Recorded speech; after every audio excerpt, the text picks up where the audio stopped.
Okay, so question number 4 is, I want to lose this gut.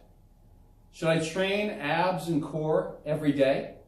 So I've heard this one a lot over the years, and it's interesting because as much research, science, studies that have been done over the last century disproving your ability to spot reduce, it's quite literally impossible to drop 10 inches off of your stomach alone by training your abdominals more often. That's not the way it works. By dropping a bunch of body fat, then in fact you will make the stomach smaller. So the priority is not doing the abdominal work in the first place. The priority is on your diet and on your extra activity, cardiovascular work, and of course building muscle. I've discussed all of this in all of my other videos. So my point here is, we have somebody who, and a lot of somebodies, who are motivated, they want to lose their gut, they want to reduce the size of their stomach. They'll say things like, they like the way they look with the rest of their body, it's just their gut, or it's just their hips. And, in fact, they could like the way the rest of themselves looks, but when you go to reduce the size of that gut or the size of those hips, what will end up happening is the body fat will be reduced all over, and they will end up, looking proportionately smaller. And eventually, when certain areas such as the abdominals or the hips are still a little too big, the fact is that the rest of that person's body will already be so lean that it won't reduce any further. The fat cells are so thin already in those areas. There's not enough layers of fat cells to continually reduce. But when we're talking about a person who gathers a lot of fat in their abdomen or gathers a lot around their hips, it may be the first to show, the last to go.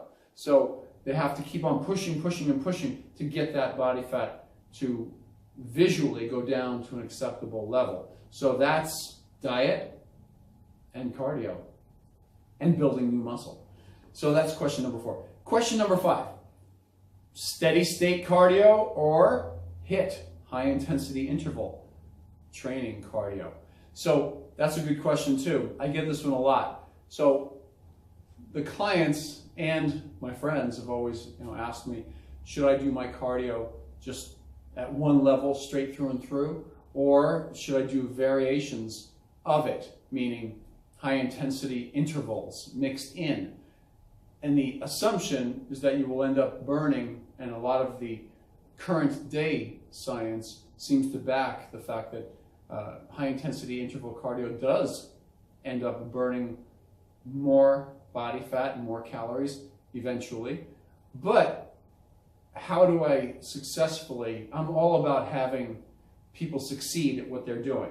And if I throw them onto high intensity interval cardio, for some people, their heart, their cardiovascular system just can't take it. So they're just out of shape. So the answer is, work one of them until you get in such great shape, and that one being steady state cardio, and the effect of that cardio has actually diminished, or it's not really burning off a lot of body fat anymore. So let's say, for example, you go ahead and you're somewhat out of shape, you want to start up with the new year, you want to kick it into gear. Great. You start doing 20 minutes of cardiovascular work on a treadmill, a bike, an elliptical machine, a step mill, a Stairmaster, walking out in the street really fast, any one of those, and just set it at one pace. Read a book, hold a conversation, watch a movie, any of those things while you're doing those things. And as you're doing that, start off with, what can you handle? What can your system handle? Is it 20 minutes 3 times a week? Great, do that. Is it 5 minutes 3 times a week, 4 times a week, 5 times a week? Fine, do that. Whatever you can do, and then gradually increase it little by little by little, and you'll see by increasing it 2 minutes, 3 minutes, 4 minutes, 5 minutes each week, that 8, 10, 12 weeks later, you're actually doing a decent amount of cardio work, way more activity than what you started off with, and burning off a lot more calories from your stored body fat. So I like that approach first. And one little tip, mix up the types of cardio that you do. So when you get bored with it, it's not just for mental boredom, but when you get a little bit bored with doing one type of cardio work, well, if you're doing the Stairmaster all the time, well then once in a while do the treadmill for 15 minutes, then the Stairmaster. Or mix it up. Treadmill, elliptical machine, Stairmaster, like that, 10, 10, 10.